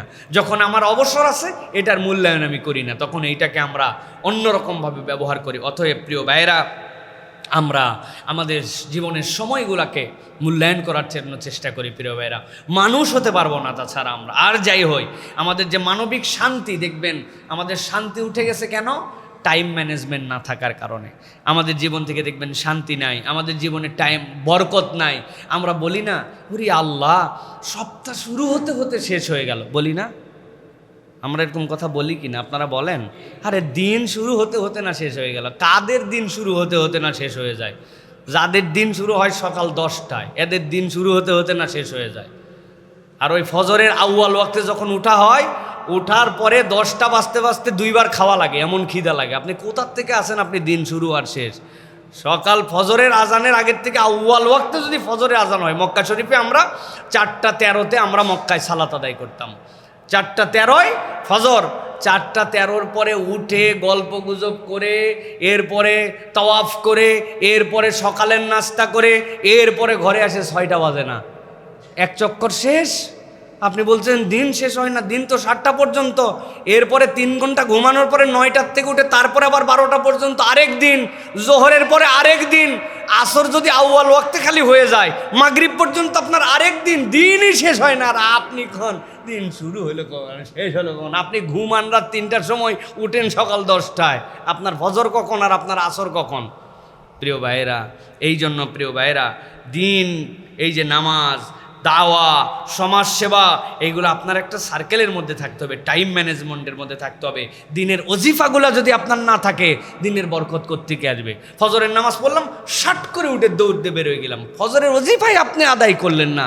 ফজরের পর রাসূলুল্লাহ সাল্লাল্লাহু আলাইহি ওয়াসাল্লাম কতগুলা স্পেশাল দোয়া করতে বলেছেন, সাইয়্যিদুল ইস্তিগফারটা আপনি পড়লেন না, আল্লাহুম্মা আনতা রাব্বি লা ইলাহা ইল্লা আনতা খালাকতানি। আপনি কেমনে মানুষ ফজরের নামাজের পরে আপনি আয়াতুল কুরসি পড়লেন না? আপনি রদিতু বিল্লাহি রব্বান ও বিল ইসলামি দীনান ও বি মুহাম্মাদিন নবী ওয়া রাসূলা, আপনি দোয়া পড়ে আপনার সকাল শুরু করলেন না। আপনি আপনার সকালের সৌন্দর্য আল্লাহ রাব্বুল আমিনের কাছে উপস্থাপন করলেন না। আপনার কিভাবে আপনার দিন তাহলে টাইম ম্যানেজমেন্টের মধ্যে যাবে? এই আজকারগুলা আমার রুহের খোরাক, আমার যেরকম মুখের খাদ্য আছে ওরকম আমার রুহের খাদ্য আছে। ওই রুহ অস্থির হয়ে যাবে, ওই রুহ কোনো কিছুতে আপনাকে প্রশান্তি দিতে পারবে না যদি ওর মধ্যে সকাল সন্ধ্যার জিকির না থাকে। আপনি আল্লাহর কাছে বলেনই নাই সকালবেলা বিসমিল্লাহিল্লাযী লা ইয়াদুররু মা ইসমিহি শাইউন ফিল আরদি ওয়ালা ফিস সামা ওয়া হুয়াস সামিউল আলিম, আশহাদু আল্লা ইলাহা ইল্লাল্লাহু ওয়াহদাহু লা শারীকা লাহুল মুলকু ওয়া লাহুল হামদু ইহয়ী ওয়া ইউমীত। আপনি বলেনই নাই, এই তাসবিহাতে আপনি শুরু করেন নাই। কেমনে দিন শুরু হবে প্রিয় ভাইয়েরা? মাত্র 5 মিনিট, কিন্তু এইটা আপনার জন্য $1 মিলিয়ন প্রজেক্ট। এইটা আপনার রুহের মধ্যে এমন প্রশান্তি দিয়ে দিবে, সাধারণ মানুষদের দূরের কথা, আমরা যারা রাত দিন মানুষে জ্ঞান দিয়ে বেড়াচ্ছি, ওয়াজ করে বেড়াচ্ছি, আমরা নিজেরা সকাল সন্ধ্যার তাসবিহ পড়ার মতো আমাদের সময় নাই। খালি সালাম ফিরানো দেরি, মোবাইলটা অন করে নোটিফিকেশান চেক করতে 1 সেকেন্ড দেরি নেই। মনে হচ্ছে মোবাইলে হাত না দিলে পৃথিবীর টাইম বোম সেট করা আছে, এটা অফ করা লাগবে। আমার টাইম বোমের হাত আমার হাতে, পুরো পৃথিবী ধ্বংস হবে কি হবে না এটা আমার সাথে সম্পৃক্ত, এরকম একটা ভাব নিয়ে আমরা চলাচল করতেছি। এই কথা বললেন না যে প্রিয় ভাইয়েরা? দয়া করে 2টা জিনিস করবেন, 2টা। সকালবেলা ঘুমের থেকে উঠে প্রথম মোবাইলে হাত দিবেন না। টাইম দেখা লাগলে ঘড়িতে দেখবেন, ওতে দূরের সম্পর্ক রাখবেন। ফজর সকালবেলা ঘুমের থেকে উঠে খবরদার মোবাইল ধরবেন না। ফজরের নামাজে খবরদার মোবাইল সাথে নিয়ে যাবেন না, কোনো নামাজেই নিয়ে যাবেন না, বাড়িতে রেখে যাবেন। বাড়িতে এসে আবার মোবাইল ধরবেন। 3 দিন প্র্যাকটিস করে দেখেন। সকালবেলা উঠে আমি মোবাইল ধরি না, সালাত আদায় করি, আজকার আদায় করি, তারপরে ভিতরে পেরেশানি, আরে কি নোটিফিকেশনটা আছে রে, কারা কারা জানে আমার মেসেজ দিয়ে শুয়েছে। কেমনে আপনারা মেসেজ দিল? আপনি না 3টায় লাস্ট মেসেজ চেক করে শুয়েছেন। আপনার পার্টির লোক সব তো 3টার সময় ঘুমাইছে, এরা কখন মেসেজ দিবে? এরা 10টার পরে দিবে। আপনি এত পেরেশান হওয়ার দরকার নেই। প্রিয় ভাইয়েরা, কম জ্বালায় কথা বলতেছি না, আল্লাহ রাব্বুল আলামিন আমাদেরকে বোঝার তৌফিক দান করেন। প্রিয় ভাই, তাহলে সময়ের মূল্যায়ন, তালেব ইলম যারা আসেন কথা শোনার জন্য, দয়া করে লাইন মতো আসেন। প্রিয় ভাইরা, জীবনের বহুত পর্ব এখনো বাকি আছে। আপনি যে পর্বে ঢুকে গেছেন, ভবিষ্যৎ অন্ধকার হয়ে যাবে। এই পর্বের থেকে নিজ দায়িত্বে বের হয়ে আসেন। তাছাড়া মুসিবত আছে প্রিয় ভাইরা, বিরাট মুসিবত আছে প্রিয় ভাইরা। আল্লাহ আমাদেরকে বোঝার তৌফিক দান করেন। এরপরে 7 নম্বর, উত্তম আচরণ এবং যোগাযোগ দক্ষতা। একটা মানুষের উত্তম আচরণ লাগবে এবং যোগাযোগ দক্ষতা লাগবে।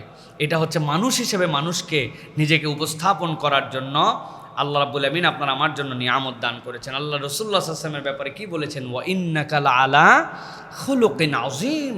আপনাকে উত্তম চরিত্রের উপর অধিষ্ঠিত করা হয়েছে। উত্তম চরিত্রের উপর অধিষ্ঠিত করার মানে কি? রাসূলুল্লাহ সাল্লাল্লাহু আলাইহি ওয়াসাল্লাম মডেল, এমন একটা মডেল হিসেবে আল্লাহ তাকে উপস্থাপন করেছেন যে আমাদের সুন্দরের যাবতীয় মডেল হচ্ছেন মুহাম্মদুর রাসূলুল্লাহ সাল্লাল্লাহু আলাইহি ওয়াসাল্লাম। এই জন্য উত্তম আচরণ আমাদের জন্য খুব গুরুত্বপূর্ণ। নবী করিম সাল্লাল্লাহু আলাইহি সাল্লামের ব্যাপারে সাহাবায়ে কেরাম বলতেন যে নবী করিম লাম ইয়াকুনিন নবী সাল্লাল্লাহু আলাইহি ওয়াসাল্লাম ফাহিশান ওয়ালা মুতাফাহিশান। নবী করিম সাল্লাল্লাহু আলাইহি ওয়াসাল্লাম ফাহিশাগিরি করতেন না, ফাহিশা পছন্দও করতেন না, এর উপরে নবী করিম সাল্লাল্লাহু আলাইহি ওয়াসাল্লাম ছিলেনই না। ওয়াকানা ইয়াকুল, আর রাসূলুল্লাহ সাল্লাল্লাহু আলাইহি ওয়াসাল্লাম বলতেন, ইন্না মিন খিয়ারিকুম আহসানুকুম আখলাকা, তোমাদের মধ্যে উত্তম সে যার চারিত্রিকভাবে উত্তম, যে চারিত্রিকভাবে উত্তম সেই তোমাদের মধ্যে সর্বোত্তম। সুবহানাল্লাহ ওয়া বিহামদি। এই জন্য প্রিয় ভাইরা, চারিত্রিক উৎকর্ষতা এটা ভেতর এবং বাহির দুটা একত্রিত হতে হয়। বাহিরে মানুষটা এত ফ্রেন্ডলি, মানুষজন বলে হাসি মুখ ছাড়া কথাই বলে না, বাপ রে বাপ কি আচার ব্যবহার, কি মাইল্ড, কি বন্ধু বৎসল, কিন্তু উনি উনার বাড়িতে যাওয়ার পরে দাজ্জালুল ইসলাম আছে না এরকম, হ্যাঁ, ইন্টারন্যাশনাল দাজ্জাল। উনার স্ত্রীর সাথে উনি খারাপ ব্যবহার করে, উনি ভিতরে যাওয়ার পরে একদম কটুবাক্য ছাড়া কথা বলে না, গালাগালি উনার তবিয়ত, এই ধরনের কিছু কুৎসিত চরিত্রের মানুষ আপনি দেখতে পাবেন প্রিয় ভাইয়েরা। এই জন্য আমাদেরকে ভেতর এবং বাহির এই দুই জায়গাতেই আমাদেরকে উত্তম আদর্শ উপস্থাপন করতে হবে। উত্তম আদর্শ ছাড়া আমরা আল্লাহ রাব্বুল আলামিনের কাছে উপস্থাপিত হতে পারবো না। উত্তম আদর্শ আপনার মধ্যে আছে, এটা প্রমাণ কি? রাসূলুল্লাহ সাল্লাল্লাহু আলাইহি ওয়াসাল্লামের জীবন থেকে কতকগুলো জিনিস আপনার জীবন লাগবে। নবীজি ছোট বাচ্চা কাচ্চার সাথে খেলতেন। মদিনার শিশুদের এরকম এক্সেস ছিল, আহা কি মানুষ ছিলেন রাসূলুল্লাহ সাল্লাল্লাহু আলাইহি ওয়াসাল্লাম। যার মন চাইছে আল্লাহ নবীর হাত ধরে জেনে মন চাই উনি টাইনে নিয়ে চলে যেত। এই লোকটারে পাইছি তো পাইছি, নবীজিরে টাইনে নিয়ে একজন এদিক গেছে, একজন নবীও টাইনে তার সাথে যান। ওরা জানতো টানলে এই ব্যক্তিটা আমাদের সাথে আসবেন আর মাইন্ড করবেন না। সুবহানাল্লাহ। Can you believe that? তা আপনারা আমার একটা বাচ্চা টাইনে নিয়ে যাচ্ছে যে আসেন তো এই কোনার দিকে বল খালি ড্রেনের মধ্যে পড়ে যায়, আপনি ফিল্ডিংটা এই কোনায় দাঁড়ান। বেয়াদব, তোর বাপ কিছু শিখায় নাই, বেয়াদব কোথাকার মুরব্বী মানুষের হাত ধরে টাইনে নিয়ে উনি বল ঠেকানোর জন্য নিয়ে আসছে। আদব নাই, লেহাজ নাই। ঠিক এই রকম কাজটাই মদিনার শিশুরা নবী করিম সাল্লাল্লাহু আলাইহি ওয়াসাল্লামকে নিয়ে যেত, যে আমাদের পার্টিতে লোক কম, অপর পার্টিতে লোক বেশি, আপনি দুধ ভাত, আপনি আমাদের সাথে আসেন। নবী করিম সাল্লাল্লাহু আলাইহি ওয়াসাল্লাম বাচ্চাদের সাথে খেলতেন, তাদের সাথে মিশতেন। সুতরাং আপনি বলতেছেন আমার খুব উত্তম আচরণ, কিন্তু আপনার বাচ্চাদের সাথে সম্পর্ক নেই। বাচ্চা কাচ্চা উল্টা আপনার আতঙ্কে থাকে। মসজিদে এসে খালি একটুখানি কথা বলছে, আপনি তো নামাজ কালাম শেষ করার পরে যে যারা যাচ্ছেন, ওরে ওরে বাবা রে বাবা, ও আর জিন্দেগিতে মসজিদমুখী হবে না। এরকম অনেকগুলো খাটাস মার্কা বুড়া আছে না আমাদের? বাবারে এত জোরে বললেন ভাই, আহা, এইটা কোনো চরিত্র হতে পারে না প্রিয় ভাইয়েরা। 2 নম্বরে যেটা সাহাবারা বলতেন, আহা, নবীজি যার সাথে কথা বলতেন ওই লোক বিশ্বাস করত আল্লাহর নবী আমার থেকে বেশি কাউকে ভালোবাসেন না। জেনারেলি সকলেই মনে করতো তাই। কি অবাস্তব আচরণ তার মধ্যে ছিল। মানুষ মনে করত আল্লাহর নবী আমাকেই সবচেয়ে বেশি ভালোবাসেন। এশার আজান হয়ে গেছে, নামাজে দাঁড়াই গেছেন সাহাবাই কেরাম, একজন আরবি একজন বেদুইন আসলো, নবী করিম সাল্লাল্লাহু আলাইহি ওয়াসাল্লাম মুসাফা করলো, দরজার সামনে দাঁড়ায়, মোহাম্মদ কেমন আছো, তোমার অবস্থা কি, তোমার ভাল পুস্তি কি, আমার অবস্থা তো জানো না, এই বিপদের মধ্যে এ কামত শেষ। এই লোক গল্প জুড়াই দিছে। সামনে আল্লামা রাগিব ইস্পাহানি এই হাদিসটা নিয়ে আসছেন আখলাকুন নবীর ভিতরে। তিনি বলছেন যে নবী করিম সাল্লাল্লাহু আলাইহি ওয়াসাল্লামের আচরণ ছিল কোনো ব্যক্তির দিক থেকে তিনি কখনো আগে মুখ ফিরায় নিতেন না, ওই ব্যক্তি যতক্ষণ না তার দিক থেকে মুখ ফিরায় নিত। সুবহানাল্লাহ। নামাজ দাঁড়ায় গেছে, আল্লাহ নবী তারপরে মুখ ফিরান নাই, তার কথা শেষ করে তারপরে নামাজে এসে দাঁড়াইছেন। এই চরিত্র এত সহজ নয়। আল্লাহ রসুল সাল্লাল্লাহু আলাইহি ওয়াসাল্লাম এইগুলো ছিল উত্তম আচরণ, যে রাসূলুল্লাহ সাল্লাল্লাহু আলাইহি ওয়াসাল্লাম হাসি মুখে কথা বলতেন, ভাইয়ের সাথে হাসি মুখে মিশতেন, কখনো কাউকে কটু কথা বলতেন না। সুতরাং আমি বলতেছি আমি উত্তম আখলাকওয়ালা, গালি গালাজে তার মুখ শেষ। হাই হাই হাই। আর কতকগুলা গালি আছে দূরবর্তী গালি, আপনারা দেন কিনা জানি না। কোথায় খেলা হচ্ছে সাউথ আফ্রিকায়, আর উনি টিভির সামনে বসে বলছে হারামজাদা এরে পাস দিলি না কেন, খেলাই শিখেনি এখনো। বাবা, উনি বিশ্বকাপের কোচ, উনি মুখ নাপাক করে ফেলতেছে টিভির সামনে বসে। আসে না নাই কতগুলা? আরে ব্যাককলের ব্যাককল কোথাকার, আপনি চিন্তা করছেন আমার কোথাকার মুখ কোথায় আমি নাপাক করে ফেলতেছি? দূরবর্তী গালি দিচ্ছে, দুনিয়া চালায় ফেলতেছে উনি একবারে। কিভাবে আমরা তাহলে উত্তম আচরণকারীর মুখের এই যে মুখের হেফাজত, এইগুলা আল্লাহ রসুল সাল্লাল্লাহু আলাইহি সাল্লাম কখনো কটু কথা বলতেন না। এগুলো আমাদেরকে অনেক বেশি সতর্কতার সাথে থাকতে হবে। উত্তম আচরণ, এবং যখন মানুষ উত্তম আচরণ করবে তখন যোগাযোগ দক্ষতা তার মধ্যে তৈরি হয়ে যাবে। মানুষের সাথে মিলামেশা, মানুষের সাথে কথা বলা, মানুষের সাথে তার আন্তরিকতা ওই লোকের প্রভাব বিস্তার করবে। তখন ওই লোক যে কথা বলে মানুষ তখন ওই কথা নিয়ে ফেলবে। আল্লাহ যেন আমাদেরকে তৌফিক দান করেন। 8 নম্বরে যেটা বলবো সেটা হচ্ছে টিম ওয়ার্ক। আমরা যদি মানুষ হতে চাই তাহলে দলগতভাবে অনেক কাজ করার মতো আমাদের মধ্যে মেন্টালিটি থাকতে হবে। সহিহ বুখারীর হাদিসের মধ্যে আসছে, ইন্নাল মুমিনা লিল মুমিনি কাল বুনিয়ান ইয়াশুদ্দু বা'দুহু বা'দা ওয়া শাব্বাকা আসাবিআ। রাসূলুল্লাহ সাল্লাল্লাহু আলাইহি ওয়াসাল্লাম বললেন, শোনো, মুমিনরা হচ্ছে একদম সীসা ঢালা প্রাচীরের মতো। নবীজি এর পরে হাতের আঙুলের মধ্যে আঙুল ঢুকাই দিলেন। রাসূলুল্লাহ সাল্লাল্লাহু আলাইহি ওয়াসাল্লাম এরকম করে ঢুকাই বলেন, এই দেখো যেরকম করে তোমাদের জন্য একটা আরেকটার সাথে লেগে আছে, ঈমানদার এরকম করে লেগে থাকবে। তার মানে মুমিনরা সহযোগী হবে, মুমিনরা একজন আরেকজনের কল্যাণকামী হবে। তাআওয়ানু আলাল বিররি ওয়াত তাকওয়া, ঈমানদার সহযোগী হবে, সামষ্টিক কাজ করার জন্য চেষ্টা করবে। তার মধ্যে দলগত কাজ করার মতো মন মানসিকতা থাকবে, লিডারশিপ গ্রহণ করার মতো তার মধ্যে ব্যক্তিত্ব থাকবে, শ্রবণ করার মতো তার মধ্যে মানসিকতা থাকবে। এটা অত্যন্ত বড় আমাদের জন্য গুণাগুণ। প্রিয় ভাইয়েরা, এই দুনিয়ার সবাই বক্তা, কিন্তু রাসূলুল্লাহ সাল্লাল্লাহু আলাইহি ওয়াসাল্লামের থেকে উত্তম শ্রোতা আসমানের নিচে জমিনের উপরে কেউ ছিলেন না। আমরা বক্তা হওয়ার জন্য অনেক প্র্যাকটিস করি, কিন্তু শ্রোতা হওয়াও একটা যে গুণাগুণ, এটা নবী করিম সাল্লাল্লাহু আলাইহি ওয়াসাল্লাম দেখাই দিয়ে গিয়েছিলেন। প্রিয় ভাইয়েরা, আনুগত্য কেমন করে করতে হয় এটাও নবী করিম সাল্লাল্লাহু আলাইহি ওয়াসাল্লাম দেখাই দিয়ে গেছেন। যিনি আসমান থেকে ওহী আসে, ওমা ইয়ানতিকু আনিল হাওয়া ইন হুয়া ইল্লা ওয়াহয়ুন ইউহা, ওই ব্যক্তি সাহাবায়ে কেরামের সাথে পরামর্শ করেছেন। তিনি বলেছেন, আমি আমার পারস্য অঞ্চলে দেখেছি বড় যুদ্ধের ক্ষেত্রে এরকম পরীক্ষা খনন করা হয়, তাদেরকে প্রোটেক্ট করার জন্য আক্রমণই করতে হয় না, ঢুকতে দেওয়া হয় না। রাসূলুল্লাহ সাল্লাল্লাহু আলাইহি ওয়াসাল্লাম আল্লাহর নবী খন্দকের যুদ্ধে একজন সাহাবীর পরামর্শ মেনে নিয়েছেন। তিনি বলেন নাই, ওরে ভাই তোমাদের এলাকা মাটির এলাকা ছিল, কাটা সহজ, আমাদেরগুলা পাথর, কোন জায়গার বুদ্ধি তুমি কারে দিতে আসছো, এরকম কথা বলছেন নবীজি। তাহলে আনুগত্যের ক্ষেত্রে আল্লাহ নবী সাল্লাল্লাহু আলাইহি ওয়াসাল্লাম দেখাই দিয়ে গিয়েছেন যে দলগতভাবে করলে সব কাজ করা সম্ভব। আমাদের কোনো দলীয় প্রজেক্ট নাই, আমাদের কোনো দলগত কাজ করার কোনো মানসিকতা আমাদের মধ্যে নাই। প্রিয় ভাইয়েরা, এইগুলো আমাদের জন্য খুব বেশি মুসলিম উম্মার মধ্যে যে ইম্প্যাক্টফুল কাজ, এই ইম্প্যাক্টফুল কাজগুলা আমাদের মধ্যে থেকে চলে যাচ্ছে। এই জন্য মানুষ হতে হলে টিম ওয়ার্ক আমাদের জন্য দরকার। প্রিয় ভাইয়েরা, মসজিদে নববীর জন্য আল্লাহ নবী নিজের কাঁধে করে কাঠ বহন করেছেন, পাথর বহন করেছেন। সাহাবায়ে কেরামকে কেবল ডিউটি দিয়ে শেষ করে দেন নাই। রাসূলুল্লাহ সাল্লাল্লাহু আলাইহি ওয়াসাল্লাম যুদ্ধের কৌশল গ্রহণ করার সময় সাহাবায়ে কেরামের পরামর্শ গ্রহণ করতেন। উহুদের ঘটনা আপনারা কম বেশি জানেন। ইয়াং সাহাবীদের জন্য কিন্তু বাহিরে যেতে হয়েছিল। আল্লাহ নবীও চান নাই বাহিরে যেয়ে যুদ্ধ করবেন, কিন্তু সাহাবায়ে কেরাম বলছে, বদরে এদেরকে হাড্ডি হালাল করে দিছি আমরা, আর আমরা উহুদে যদি মনে করি যে ভিতরে থেকে যুদ্ধ করবে, এরা মনে করবে যে ভয় পেয়ে গেছে, ইয়া নবী আল্লাহ বাহিরে যেয়ে মারতে হবে। পরামর্শের ভিত্তিতে কিন্তু আল্লাহ নবী বাহিরে গেছেন। আসলে কিন্তু সিদ্ধান্ত ছিল ভিতরে থাকা। মুসলমানরা প্রাথমিকভাবে বিপর্যস্ত হয়েছে, কিন্তু মশওয়ারা করে গেছেন, আল্লাহ নবী সেটা মেনে নিছেন।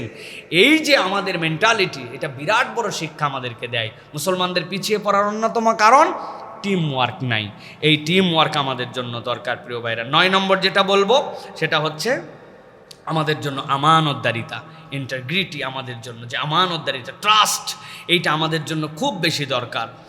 আল্লাহ রাব্বুল আমিন কোরআনুল কারীমের মধ্যে বলছেন, ইন্নাল্লাহা ইয়া'মুরুকুম আন তু'আদ্দুল আমানাতি ইলা আহলিহা ওয়া ইযা হাকামতুম বাইনান নাসি আন তাহকুমু বিল আদল ইন্নাল্লাহা নি'ম্মা ইয়া'iযুকুম বিহি ইন্নাল্লাহা কানা সামিআম বাসীরা।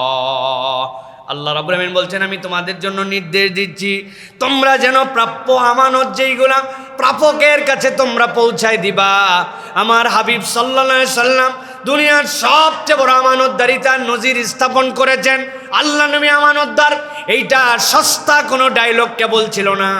মক্কার লোক যখন সিদ্ধান্ত নিয়েছে মুহাম্মাদুর রাসূলুল্লাহকে শেষ করে দিবে, 11টা গোত্র থেকে 11 জন লোক তলোয়ার নিয়ে হাজির। ওই যে হিজরতের রাত্রে আল্লাহ নবী সাল্লাল্লাহু আলাইহি ওয়াসাল্লামের সামনে আল্লাহ নবীকে আল্লাহ রাব্বুল আলামিন নির্দেশ দিয়ে দিলেন, ওয়াজআলনা মিন বাইনি আইদিহিম সাদ্দাও ওয়া মিন খালফিহিম সাদ্দা ফাগশাইনাহুম ফাহুম লা ইউবসিরুন। আপনি ছিটায় দেন, সামনে পিছনে কিচ্ছু দেখতে পাবে না, তারা আপনাকে সেভ করার দায়িত্ব আমার। আল্লাহ রাব্বুল আলামিনের নবী ডাক দিলেন সাইয়েদনা আলী রাদিয়াল্লাহু তাআলা আনহুকে। সকলেই জানি আমরা। আলীকে বললেন, তুমি আমার বিছানায় থেকে যাও। কি জন্য? যে মরলে তুই আলী মর, এই জন্য না? আল্লাহ নবী সাল্লাল্লাহু আলাইহি সাল্লামের সাহাবীও জানতেন আল্লাহ নবী কখনো অন্যের জীবনকে ঝুঁকির মধ্যে ফেলে দিবেন না। আমার জন্য আল্লাহ বাঁচার রাস্তা অবশ্যই রেখেছেন। আমি এখানে শুয়ে গেলাম কেন? ইতিহাসবিদরা ব্যাখ্যা করতেছেন, মক্কার লোক যখন আল্লাহ নবীকে হত্যা করার সিদ্ধান্ত পর্যন্ত নিয়েছে, 11টা গোত্র যখন এক হয়েছে, বনি হাশেমের সাথে যদি ঝামেলা বাঁধে তাহলে কেউ যেন একাই না ফেঁসে যায়, সকলের নামে যেন ব্লেম আসে। কিন্তু ওই মানুষগুলা যারা আল্লাহ নবীকে হত্যা করবে জানে, ওই মানুষগুলা নিজের বউরে বিশ্বাস করতে পারে নাই, বাপরে বিশ্বাস করতে পারে নাই, গোত্রপতিরে বিশ্বাস করতে পারে নাই। ওরা জানে নবীরে হত্যা করবে, তারপরেও তাদের আমানতগুলা ফেরত নেয় নাই। ব্যবসার টাকা নবীর কাছে, স্বর্ণালঙ্কার নবীর কাছে, তাদের সিরিয়ায় যাওয়ার আগে যেই সম্পদ লাগবে ওইগুলো আল্লাহ নবীর কাছে গাঁটটি বেঁধে বেঁধে রেখে দিয়েছে। মানুষটাকে মারতে চায়, তারপরেও তার কাছে আমানতদারিতার কোনো অনিশ্চয়তা তাদের নাই। সুবহানাল্লাহ। এই ছিলেন মুহাম্মদুর রাসূলুল্লাহ সাল্লাল্লাহু আলাইহি ওয়াসাল্লাম, এমন আমানতদার। আল্লাহ এই জন্য বলছেন, ইন্নাল্লাহ ইয়ামুরুকুম আন তুআদ্দুল আমানাতি ইলা আহলিহা ওয়া ইযা হাকামতুম বাইনান নাসি আন তাহকুমু বিল আদল ইন্নাল্লাহা নি'মা ইয়াযুকুম বিহি ইন্নাল্লাহা কানা সামিআন বাসীরা। আল্লাহ বলছেন, ও দুনিয়ার মানুষ, তুমি যদি মানুষ হতে চাও তাহলে তোমার প্রাপ্ত আমানত মানুষকে হক অনুযায়ী পৌঁছায় দাও। বাপ বলে গেছিল, তুই বড় সন্তান রে, আমি তো মিরাজনামা দিয়ে যেতে পারলাম না, সম্পদগুলা সমানভাবে বন্টন করে দিস। উনার মরার সময় হয়ে গেছে, 2বার হজ করা শেষ হয়ে গেছে, বোনের সম্পদ এখন পর্যন্ত ভাই দেয় নাই। এরকম 100% সলিড মুসলমান আমাদের সমাজে আছে না? না। আহা, আল্লাহ রাব্বুল আমিন বলছেন এই জন্য, ওয়াইযা হাকামতুম বাইনান নাসি আন তাহকুমু বিল আদল, বিচার ফায়সালা যদি করো, পক্ষপাত দুষ্টতা করো না, তুমি মানুষ হতে পারবে না। তাহলে সঠিক বিচার তুমি করো। আল্লাহ রাব্বুল আমিন বলছেন, ইন্নাল্লাহা নি'মা ইয়াযুকুম, আল্লাহ রাব্বুল আমিন তোমাদেরকে সদুপদেশ দিচ্ছেন। এর মধ্যে আল্লাহর পক্ষ থেকে এমন বার্তা আছে যেটা তুমি বুঝতেই পারবা না। ইন্নাল্লাহা কানা সামিআন বাসীরা, আল্লাহ কিন্তু সব দেখেন, সব শোনেন। অতএব মানুষ হিসাবে আমাদেরকে থাকতে হলে আমানতদার হতে হবে। আমাদেরকে আমানতদার, আজকে আমানতহীন হওয়ার কারণে দুনিয়া আজকে কঠিন পরিস্থিতির দিকে চলে গেছে। ব্যাংকের থেকে টাকা নেয়, এই জেনেই নেয় যে এটা আমি ফেরত দিব না, অথচ তার টাকা না। ঠিক কিনা ভাই? জেনেই নেয় যে এই টাকা আমি ফেরত দিব না। আহা, কিভাবে মুসলমান হতে পারে সে? কল্পনা করা যায়? যার অল্প একটু ঋণ থাকার কারণে নবীজি নামাজ পড়ায় নাই, আর তুমি ব্যাককল মনে করছো যে লাখ লাখ টাকা নিয়ে তুমি জান্নাতে চলে যাবা ডাইরেক্ট। এত সস্তা কেমনে মানুষের মধ্যে থেকে এই আমানতদারিতে উঠে গেল, একদম নিচ থেকে উপর পর্যন্ত কঠিন কঠিন বিপর্যয় ঘটে গেছে। এইটা কারো মধ্যে আমানতদারি নাই। এই যে শুক্কুর ভাই সামনে বসে আছে, উনি কার কাছ থেকে জানি অনেকগুলা টাকা পায়। উনি শেষ পর্যন্ত তাড়াতাড়ি বলছে কিয়ামতের দিন কিন্তু এটার হিসাব বরাবর করে যাওয়া লাগবে। বলছে ওগুলো হিসাব বরাবর করা আছে। বলে কেমনে? কয় আপনি যেরকম 5 লাখ পান, আমি ওরকম 20 লাখ পাই, ওখানে কাটাকাটি করে আপনারটা বুঝাই দিব। চিন্তা করছেন আপনি? আল্লাহর সাথেও তামসা করে মানুষ। সামনে বসে আছে, আমি বানানো কথা বলার ছেলে না আমি। এই রকম আমাদের মধ্যে আমানতহীনতা চলে গেছে প্রিয় ভাইরা। মানুষের টাকা পয়সা মেরে খাচ্ছে। মক্কার মানুষ আল্লাহ নবীকে এমনি এমনি আলামিন উপাধি দেয় না, এই বিশ্বস্ততার কারণে দিয়েছিল। হ্যাঁ, নবী করিম সাল্লাল্লাহু আলাইহি ওয়াসাল্লাম আমাদের জন্য এই ক্ষেত্রে মডেল। সর্বশেষ যেটা দিয়ে বলবো মানুষ হিসাবে আমাদের জন্য সবচেয়ে বড় সাহসের জায়গা, সেটা হচ্ছে তাওয়াক্কুল। যেই মানুষ আল্লাহর প্রতি ভরসা করে না, সে আসলে প্রকৃত মানুষ হতে পারে। এই জন্য আল্লাহ রাব্বুল আলামিন আপনার আমার জন্য বলেছেন, ওয়া মান ইয়াতাওয়াক্কাল আলাল্লাহ ফাহুয়া হাসবু, কেউ যদি আল্লাহর প্রতি ভরসা করতে শিখে যায় তিনিই তার জন্য যথেষ্ট হয়ে যান। সুবহানাল্লাহ বিহামদি। নবী করিম সাল্লাল্লাহু আলাইহি ওয়াসাল্লাম এই জন্য বলেছেন অসুস্থতার ক্ষেত্রেও তোমরা তাওয়াক্কুল করো। নবীজি বলছেন তাদাওয়াউ ইবাদাল্লাহ ফাইন্নাল্লাহ তাআলা লাম ইয়াদা দাইন ইল্লা ওয়াদা লাহু দাওয়া। আল্লাহ এমন কোন রোগী দেন নাই যার জন্য চিকিৎসা দেন নাই। সুতরাং তোমরা ঘাবড়ায় যেও না, তোমরা চেষ্টা করো, আল্লাহর প্রতি ভরসা করো, আল্লাহ রাব্বুল আমিন তোমাদের মুক্তির রাস্তা বের করে দিবেন। এইটা কেবলমাত্র মুখে মুখে বলার দ্বারা হয় না প্রিয় ভাইয়েরা। আল্লাহ রাব্বুল আলামিনের সাথে সম্পৃক্ত হলে তারপরে এই পরীক্ষায় পাশ করা যায়। আপনি জানেন পরীক্ষা 100 মার্কের হবে, পরীক্ষার টাইম 4 ঘন্টা, পরীক্ষার হলের মধ্যে কোনো রকম নকল করা যাবে না, পরীক্ষার সেন্টার অমুক জায়গায়, এইগুলো সব জানলে তো আপনার পরীক্ষা পাশ হয়ে যাবে, তাই না ভাই? হ্যাঁ, আপনি জানেন 4 ঘন্টা পরীক্ষা, 100 মার্ক, 33 পাইলে পাস, ডানে বামে ঘাড় ফেরানো যাবে না, কলম দিয়ে লিখতে হবে, রোল নম্বর মুখস্থ, পাস হয়ে যাবে না ভাই? না, এটা আপনার জাস্ট প্রক্রিয়া জানছেন, আপনার পড়ালেখাটা করতে হবে, আপনার ওটার জন্য প্রস্তুতি নিতে হবে। আল্লাহর হুকুমে বান্দা যখন চলতে শুরু করে তখন আল্লাহ রাব্বুল আমিন তার ভিতরে এই তাওয়াক্কুলের হালত তৈরি করে দেন। এটা কেবল মুখে মুখে বলে হয় না প্রিয় ভাইয়েরা। এই জন্য আমাদেরকে প্রিয় ভাইয়েরা আমাদেরকে আল্লাহ রাব্বুল আলামিনের প্রতি তাওয়াক্কুল করা শিখতে হবে, আল্লাহর প্রতি ভরসা করা শিখতে হবে।